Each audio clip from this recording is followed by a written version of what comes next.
Press. So kailangan natin ibalik ito guys. So please confirm the phone is stable network connection. So mahina yung ating connection. Tignan natin yung wifi natin kung malakas.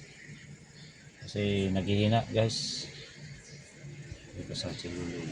Kasi after sales tayo eh. Kailan Chevrolet. Yung ating wifi yan. Okay. So ito na guys, nakakonect na. So thank you D-Link, yan mapa. Ayan, so gumagana na siya. So ibig sabihin okay na. Ayan. So dito yung nakakonect natin sa ayan, sa ating port. So okay na guys. So ganaman lang kay basic. So meron palang kailangan buksan dito guys sa ating print screen. So nakakonect. Sige, sige, sige. Ito na ating G-Link All-Ray. So magkukonect tayo ng QD-Link. Ayan, ito yung ating phone. So ito na.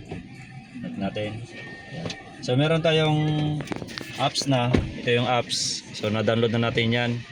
So ayan, connected. So start natin now. Ayan. So dito tayo sa file. Ayan.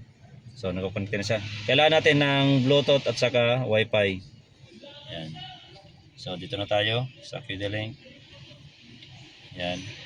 So nakakuha na tayo niyan guys. Naka-hotspot na.